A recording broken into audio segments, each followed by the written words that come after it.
Damned dirty apes, Ronnie cursed into the radio. What's going on out there? I asked, giving his quote a chuckle. I could hear the shrieking of the baboons in the background. The storm came down worse than the pretty weather girl said on the television earlier that night. In fact, it was the complete opposite. The wind gusts blew through the zoo accompanied by torrents of cold, thick rain. She said it was supposed to become a drizzle in the next couple's hours, yet it was intensifying.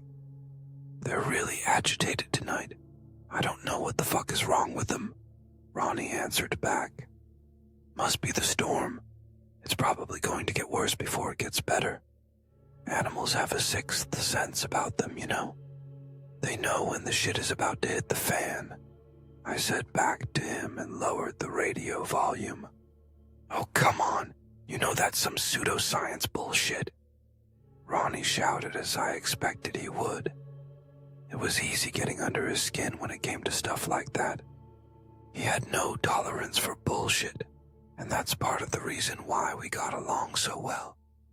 We had plenty of time to get to know each other while working the day shift, and often walked around the zoo shooting the shit while telling the visitors not to feed the animals, and occasionally dealing with an obnoxious or drunken patron. Everything changed the day after the first incident at the zoo. Several animals were found eviscerated in their enclosures, and some were missing altogether. Security was ramped up in response, forcing us to man the night shift until the police could figure out what had happened. Neither of us minded being reassigned, since our pay was slightly increased, and we wouldn't be dealing with the nasty heat in the daytime. Best of all, there weren't any visitors in the zoo. I'm kidding, buddy. Relax, I said, adding fuel to the fire. Fuck you, Al, Ronnie shouted and cut out. I walked underneath the awning near a row of snack stands, staying out of the rain. I felt bad for Ronnie since there was nothing on his side of the zoo besides restrooms that would offer shelter from the rain. Hey, Ron, why don't you hide out in the bathroom for a while until this shit blows over? Give him a good cleaning while you're at it, I suggested. Shut up, Ronnie replied in a whisper. Oh, come on, I'm just trying to help, I replied back, laughing that I'd gotten under his skin again. No, seriously, be quiet a sec, Ronnie commanded in a serious tone. In the time we'd worked together, I'd never heard Ronnie be serious about anything. I waited for what felt like hours for him to radio back. I was about to squeeze the call button when the crackle of radio static startled me. Get the fuck over here now, Ronnie shouted frantically. What is it? I answered back. Seriously, man, whatever you're doing, just drop it and get the fuck over here now. You gotta see this. Ronnie's voice wavered in the static of the radio. Though I was cold and soaked to the skin, I felt colder still when I heard him speak those last words. I'd never heard his voice waver like that. I'd never heard that undercurrent in it that couldn't be disguised. Fear. Be over there ASAP. Sit tight. The radio crackled, and I headed from the shelter of the snack stands back to the parked golf cart. The plastic roof of the vehicle did little to shelter the console from the pouring rain. Everything was soaked and dripping.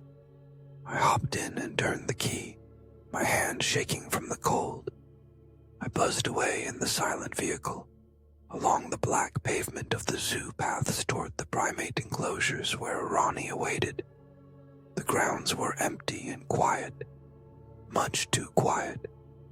Why in God's name did we have to work on a night like tonight? Why couldn't we just stay in the office until this shit blew over? And now this nonsense with the apes. The thoughts buzzed in my head, and more I began to weigh how much I actually needed this job. When I arrived at the baboon enclosure, Ronnie stood by the edge of the cage, his plastic poncho flapping in the wind behind him, like some kind of comic book superhero. I slammed the brakes hard and brought it to a dead stop behind him, but he didn't turn around. The shrieking of the primates was frenzied, high-pitched and perpetual, and set my teeth on edge. They couldn't have been too happy about being stuck out in this god-awful weather, but I got the feeling from what my partner had said it was something more than that.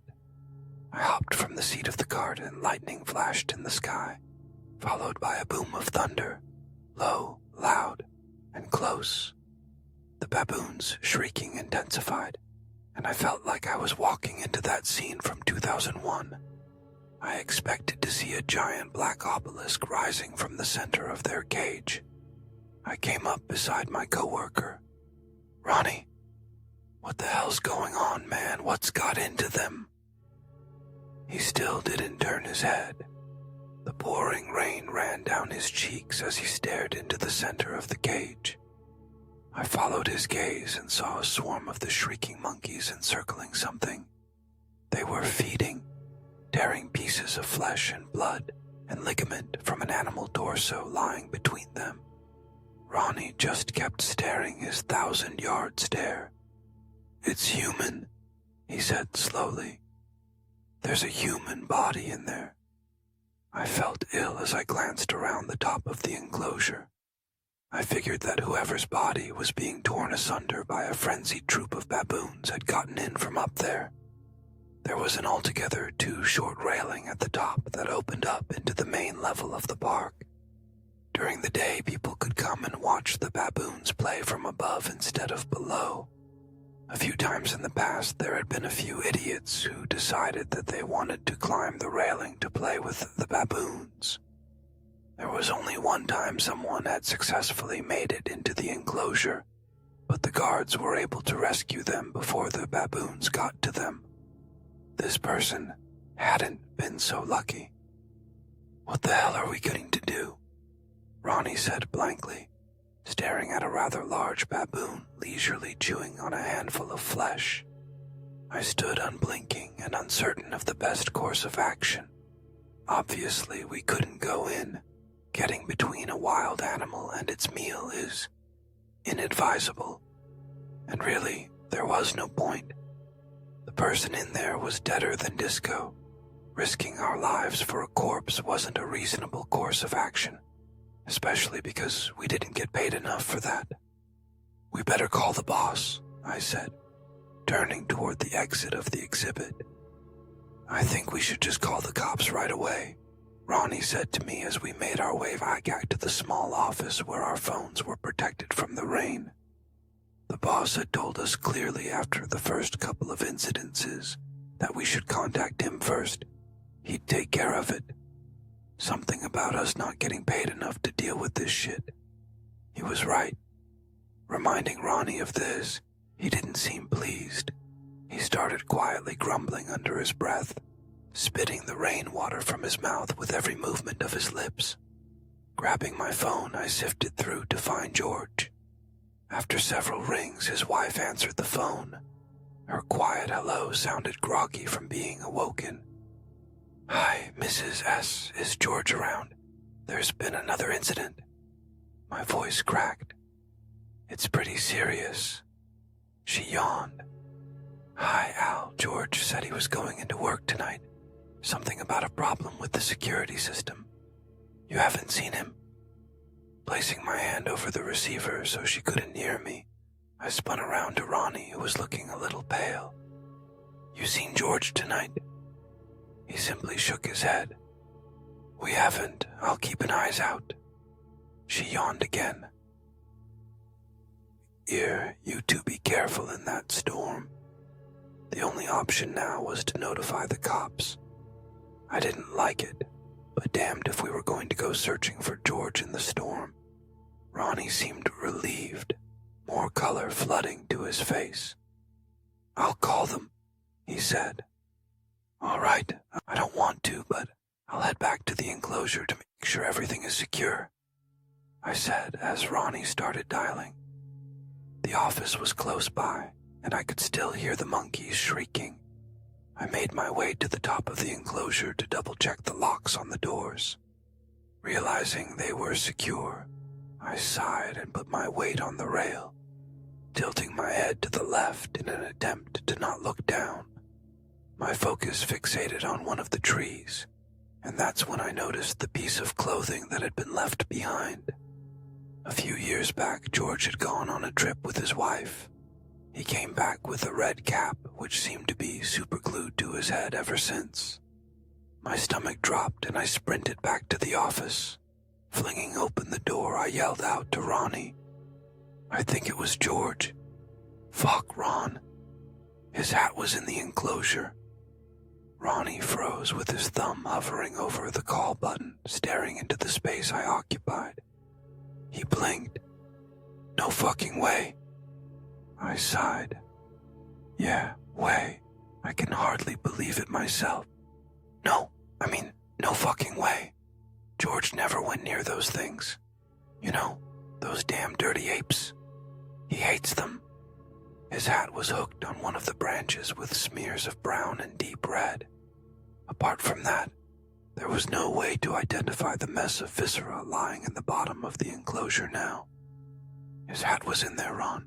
He shook his head with a little too much conviction. That don't mean a thing. Could have fallen off. Then maybe the wind blew it in there. Ron hit call and put the phone to his ear. I slumped in the chair next to him, barely listening to his requests for police and an ambulance. I shut my eyes for just a minute when the sound of the rain became cracks against the window. Hailstones fell and littered the ground with pale, icy beads. By the time Ron explained for the third time that we were on 5th and 8th, not 6th and 7th, the hailstones were as big as golf balls and slammed against the window, threatening to come straight through. The cries from the park changed from excited gibbering to panicked shrieks. The lemurs in the enclosure next to the office ran around trying in vain to hide under the trees. Hailstones crashed down against the bars, exploding into fragments. Some got through the gaps and hit the ground inside like grenades. The unlucky animals took direct hits, some reeling from broken ribs, some slumped to the ground with a bloody mess on their skull. The ones that found hiding places fought for the space, pushing smaller, weaker ones into the fray. Shit. Ron hung up. I could barely hear them on the line. The dispatcher didn't hear a word of what I said. This storm is seriously fucking with us. I think we're in here for the night, Ron. As the words came out of my mouth, there was a crash above us. It thudded heavily like it would break through the roof. The office shook with the impact. Then there was another one and another afterward. Ron and I both jumped out of our seats and stared up at the ceiling, expecting it to come crashing down on us at any moment. Those pieces of hail must be the size of freaking basketballs to make that noise, I said to Ron as we both went to the office door and into the administrative area. As we approached the window for a look outside, there are several more crashes on the roof. Neither of us said a word at what we saw when we looked out the window. Dozens of animal corpses littered the pavement outside the office, as far as we could see. We couldn't tell what any of them were.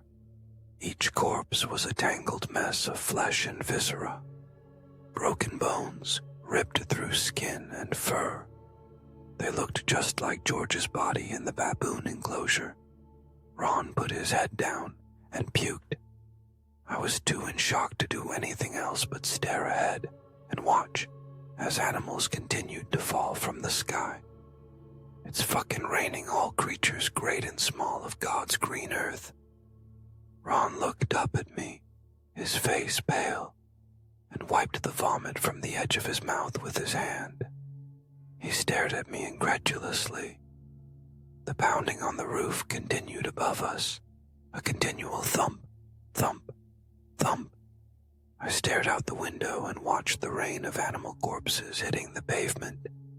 Body after body rained from the sky with the hail. Giant fleshy sacks of muscle and blood, and grizzled guts exploding against the hard wet surface of the zoo asphalt and splattered everywhere.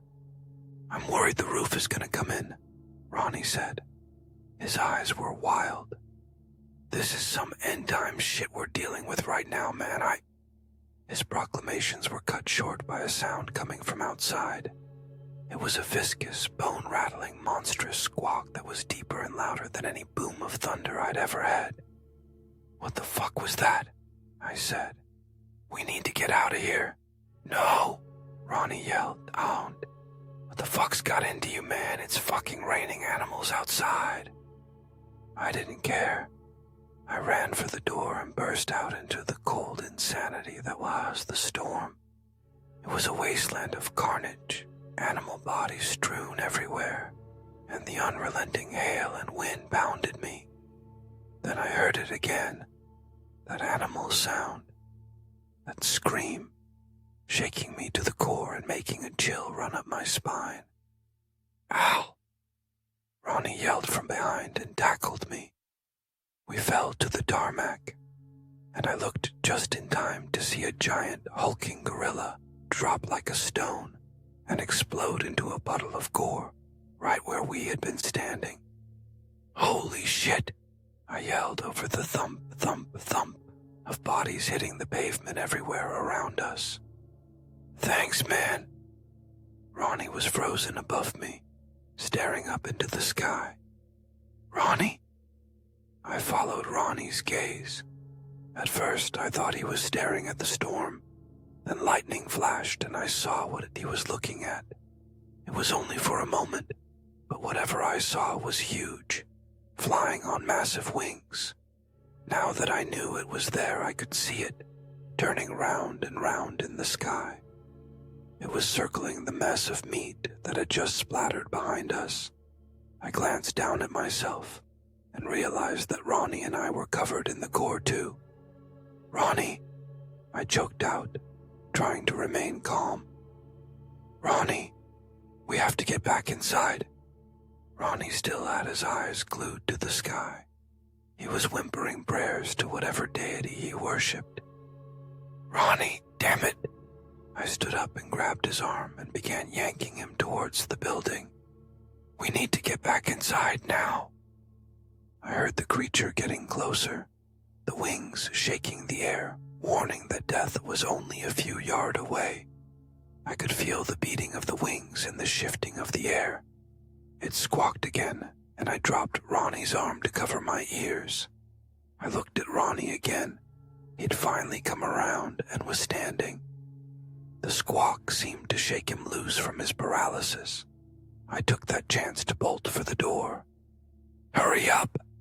I shouted to Ronnie while he was still making his way back into the building. He slipped on the gore that covered the ground, almost falling for but regained his balance as he bolted towards the door. A flash of lightning lit up the sky, and then there was the crash of thunder a moment later.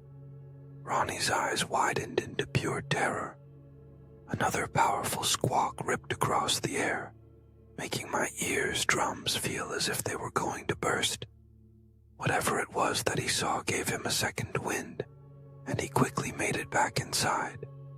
I slammed the door shut behind him and twisted the lock into place. The door started to shake a second later, as if a group of people were hitting it with hammers. The sound of wood splintering ran out through the office, and an ear-piercing squawk filled my soul with fear. I had no time to think as the window next to the door shattered, and something flew into the administrative room. The impact must have dazed it as it fluttered around on the ground trying to regain its composure. I felt a tug on my arm and Ronnie dragged me away into the security room. "Did you see that shit?" I shouted, knowing damned well that Ronnie had seen it. There were 1,000,001 questions on my mind. My adrenaline rush wouldn't allow me to formulate the words that I was trying to say. I was hoping he would have some sort of an answer that would put my mind to ease as to what that creature was. "The sky, it's full of them," Ronnie replied through chattering teeth. I couldn't tell if it was from being cold or from fear. "I only saw the huge one and the one in the office," I said back, confused. "I saw them all when the lightning flashed. They're circling above us." Hundreds of them, Ronnie explained. A cold shiver went up my spine. Ronnie sat down on a chair and put his palms to his face. He wiped away the blood that was getting into his eyes. I did the same, hoping to remove whatever I had on my face as well. Coco, Ronnie said, as if figuring out the answer to all our questions in life. What about Coco? I replied. Dude, that was Coco that splattered in front of us on the pavement, Ronnie answered with wide eyes, nodding, his head in a daze. Yeah, there were a lot of animals out there. The whole fucking zoo is splattered outside, I replied, still not understanding where he was going with it. Coco's a 300-pound gorilla, Ronnie said, looking at me like I was an idiot. I really don't know how that fun fact helps us right now, I said, feeling irritated. Whatever the fuck it was that dropped him from the sky has to be about the size of a goddamned bus to have done that. Ronnie shouted at me while tossing the chair to the side and pacing around the room. He opened the desk drawers and ransacked them until he found a can of mace and tossed it at me. So what do we do now? I asked, hoping to calm him down. We barricade the door, hunker down, and hope to God that they don't break through, Ronnie replied while turning over the desk and pushing it against the door. I started to search the room for something else to add to our makeshift barrier, and found nothing. We took our chairs and placed them against the door too. We both sat there listening to the thump, thump, thump, and muffled squawks between the rumbles of thunder. Al, wake up, Ronnie said, shaking me out of my slumber. I didn't realize that I had fallen asleep. Between the sound of thunder and squawks, I didn't think I'd ever get to sleep, but my exhaustion must have won out at some point in the night. What's going on? I asked, wiping the sleep away from my eyes. The whites of Ronnie's eyes were bloodshot, and there were bags under his eyes. He must have stayed awake the entire night. It's morning. The storm is gone. There hasn't been a thump on the roof in hours. I think it's safe, but I don't want a chance going out there without backup, Ronnie explained, pointing at the mace on the floor next to me. We made our way out of the security office, remaining as quiet as we could. Ronnie led in front, holding an improvised spear made from a broom handle we'd found in the closet. I stayed behind him with the mace ready to spray anything that came at us. As soon as we stepped out of the office door, the smell of rotting meat punched us in the face like we owed it money. I tried to hold back from vomiting, but the smell was too wretched. I tossed up whatever I had in my stomach, and then we continued onward, with our hands over our noses, and made sure to breathe through our mouths. It didn't make it any better. As we exited the hallway and entered the administrative office, we were met with the sound of squawking birds. That almost sent me running back into the security office, but Ronnie held my arm and told me to listen. They were nothing like the squawking we heard the night before. We tiptoed to the shattered window, crunching over the broken glass, alerting the birds to our presence. A few turned their attention to us, then immediately went right back to enjoying their scavenged meal. They paid no mind to us as we took in the grisly view that the darkness of the night had hidden away from our eyes. Thousands of birds from miles around had smelled the stench of festering zoo animals and came to enjoy the buffet of leftovers the creatures from last night left behind. Entire carcasses were left behind that looked like they had been torn apart, but none of the meat was taken. Only the bones seemed to have been removed. Birds of all shapes, colors, and sizes packed away with blood-smeared beaks at the carry-on. Before leaving the safety of the office, we searched the skies for any sign of the creatures from last night. Aside from a few birds circling above, there was nothing threatening. We made our way out to the parking lot carefully to avoid slipping on the gore that coated the ground. Once I got my phone on a charger, I called for the police and told the dispatcher about what happened. I couldn't believe my ears when they told me that they would get to us in an hour or two. The storm had wrought havoc across the state, causing traffic accidents and bringing down power lines, making travel very difficult. All officers on duty were busy. Ronnie took the phone from me and tried to berate some sense into the dispatcher. But apparently, even if every animal on Earth was killed, the police would still be more worried about taking care of human life first. Looking back on it now, I can see their reasoning, but after spending the night in a security office worrying about being lifted into the air and then dropped to my death by some monster, there was no reason left in the world. We waited an hour before an officer showed up at the zoo. As he stepped out his car, he placed his hand over his nose and coughed at the smell in the air. It was beginning to warm up too. The smell would get worse as the day went on. The officer asked us what happened, and we had no choice but to tell him the truth. He didn't believe us until we offered him a tour of our newly renovated zoo. Once he finished puking, he called for backup. I imagine that the rest of the day must have been like that for everyone else that showed up at that horrific scene. It's been almost 12 years since the events of that horrible night. The zoo never reopened, and a month later, it was bulldozed, and the land was sold off to a company that built a warehouse there. Ronnie and I heard through the grapevine that the zookeepers and everyone else that worked there were told that it was closed because the owners had a change in morality about keeping animals caged up for human amusement. They were told that the animals were released into the wild or transferred to other zoos around the world. Any further inquiries led nowhere. The company offered very generous severance packages to the employees that lost their jobs. Ronnie and I were offered a substantial amount to compensate us for our troubles that night and to buy our silence. Non-disclosure agreements were a stipulation to getting our payouts and keeping them. Unfortunately, money talks, and it's very loud in the ears of a couple of guys that used to work security in a zoo. Plus, who was going to believe our story anyway? George's wife was the only loose end that the company had to contend with. She filed a missing persons report with the local police, and there was an investigation into his disappearance. The last anyone had seen of him was a security camera video showing him getting a drink at a convenience store and leaving the store never to be seen again. George never turned up.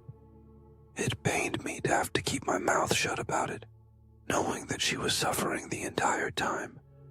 Luckily for her, it was discovered later on that George had a life insurance policy through the zoo, and Mrs. S got a pretty huge payout. She soon went silent on the matter as well. A few months after George disappeared, she moved out of town never to be seen or heard from again.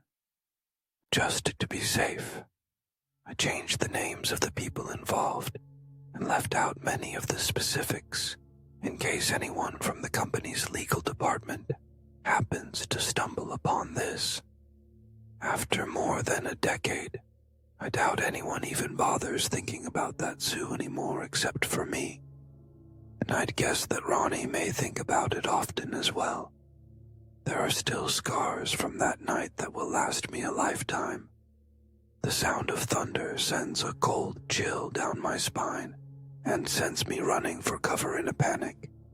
I've imagined seeing the outline of the mammoth beast circling in the clouds, waiting for me to come outside so that it can fly me into the air and drop me. The deafening squawk is the only that I can hear as I plummet to earth. My bones snap on impact and everything goes dark, but I'm not dead. The smell of rotting animals awakens me from death. I see the birds pecking away with bloody beaks at the remains of splattered animals. I can't breathe. I can't think. Nothing feels right anymore. Once it passes, I'm fine again and I can continue to live my life as I have all along, with only one lingering thought in the back of my head that continues to haunt me to this day. They're still out there. One day those creatures will be hungry again, and the next time they'll be bigger and looking to eat animals more like Coco instead of baboons.